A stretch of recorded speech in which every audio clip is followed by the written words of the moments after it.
हामी चाहिँ गिफ्ट किन्न आएको बेहुलीको लागि।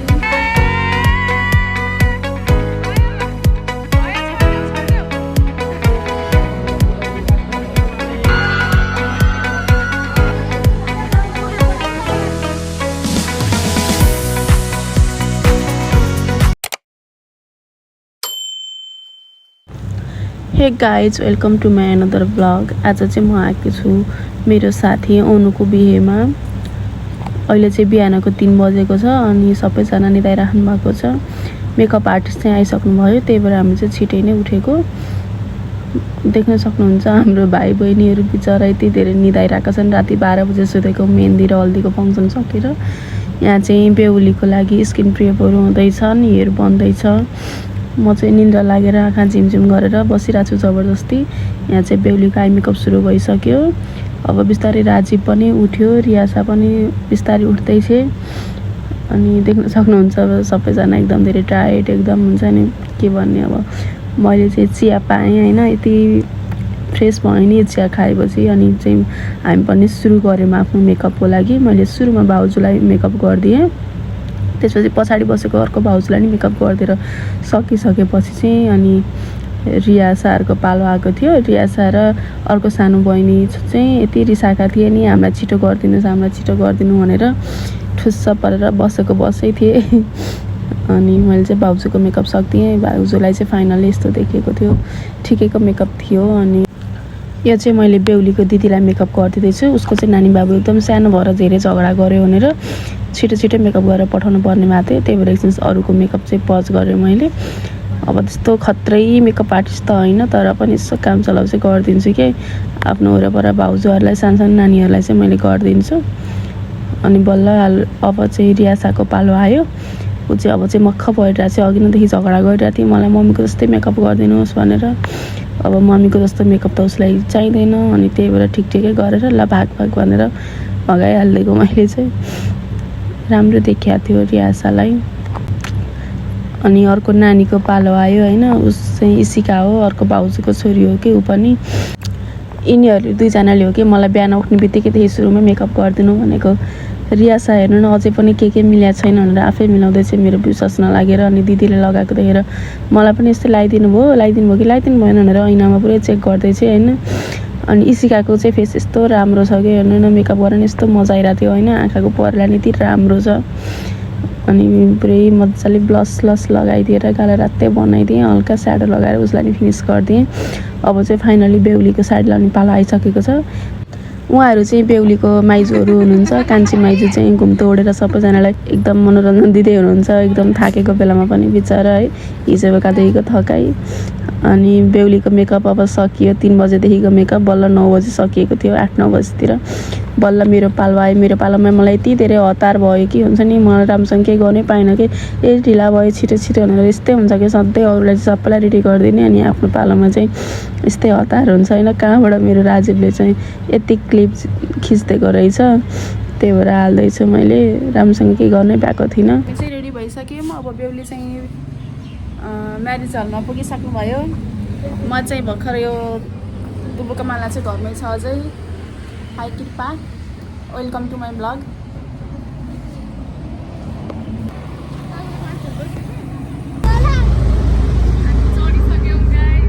हामी फाइनल्ली अटो चढिसक्यौँ गाइजहरू।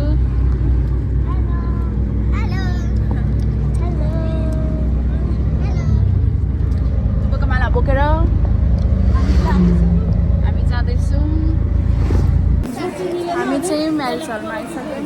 देख्न सक्नुहुन्छ हाम्रो प्रिय भाइहरू। छोरो ठुलो भएको कदम गयो। बेहुली चाहिँ उता हाँसिरहेको छ टिका बनाएर। भिनाजु, हाम्रो भिनाजु हो उहाँ चाहिँ। हामी चाहिँ गिफ्ट किन्न आएको बेहुलीको लागि। हतार बिहेको दिन को गिफ्ट किन्न आउँछ, हामी आउँछौँ त्यही नै बेला आउने बेलामा। रेडी हुँदैछ।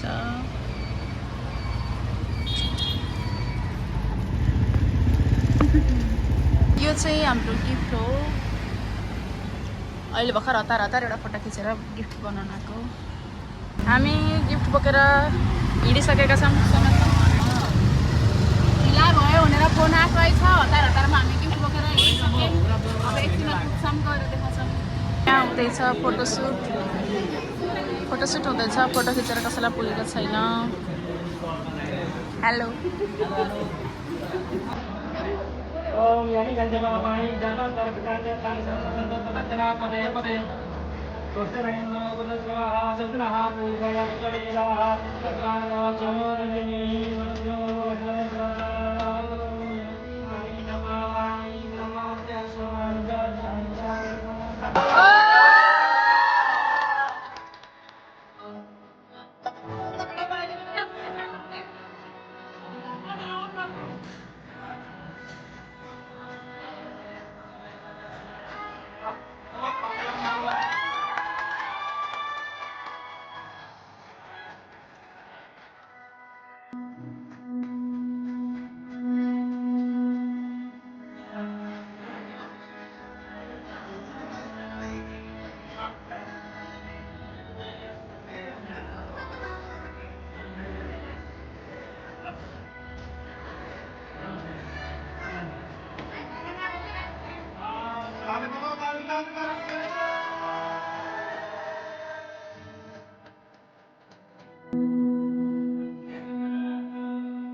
सक्नुहुन्छ गाइस टिकालाने कार्यक्रम लगभग सकिसकेको छ धेरै जस्तो मान्छेहरू खाना खाइसक्नुभयो मलाई पनि यस्तो लागिरहेछ यहाँ चाहिँ कन्यादान दिने कार्यक्रम सुरु भइसकेको छ उहाँहरू चाहिँ दुलहीको मामा माइजू हजुर हुनुहुन्छ मामा घरकै दुलहीको चाहिँ घरपट्टिको कारणले गर्दा चाहिँ कोही पनि यसमा सहभागी हुन पाउनु भएन किनकि त्यहाँ चाहिँ मिल्दैन थियो पूजाआजा छुट्टी परेको छ त्यही भएर अनि सम्पूर्ण बिहेको कामहरू चाहिँ मामा घरकै सदस्यहरूले गर्नुभएको थियो त्यही भएर यहाँ पनि मामा घरकै सदस्यहरू हुनुहुन्छ हाम्रो दुलही र दुलहा एकदम खुसी देखिनुहुन्छ हाँसिरहनु भएको छ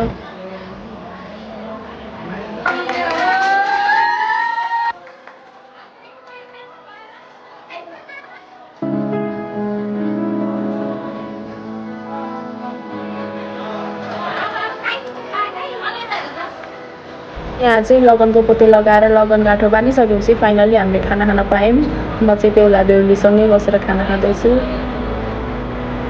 अब सुरु भयो यज्ञको काम यज्ञमा चाहिँ यति धेरै गर्मी थियो यो आगो कोही नगराउनु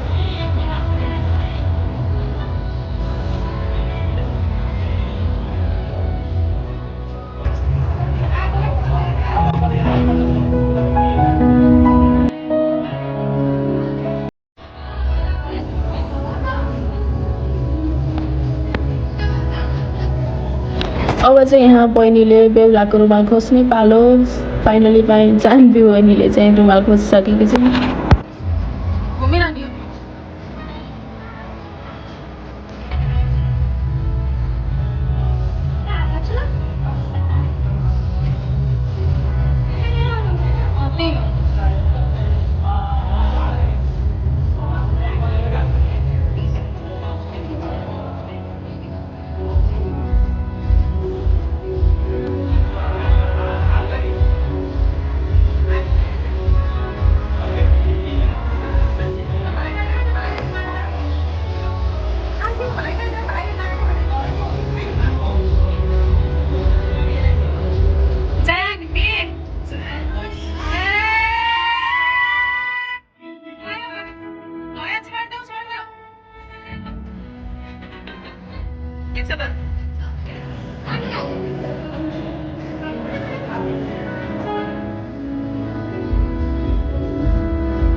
अब यहाँ अनुहाउने बेला हुन लाग्यो बेहुली हामी बेहुलीलाई यसो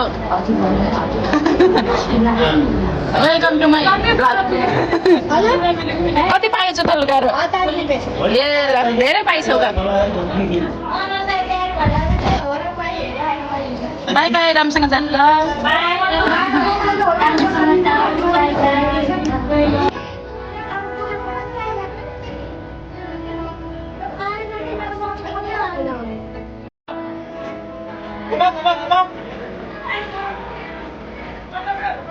त्यही हो त्यही भएर गाइडदेखि घुमाउने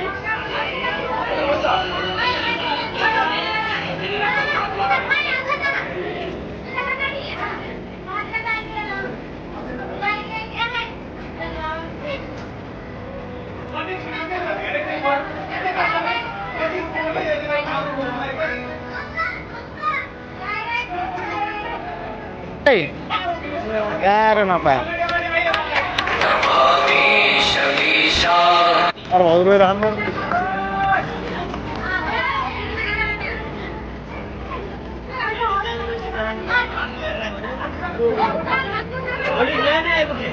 किन टाढा छोरी यता दिने पर्ने रुनी नि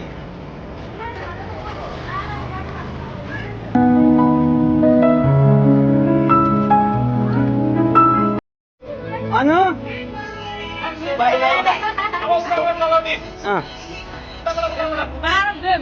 अब रिङेर लाइने भइहाल्यो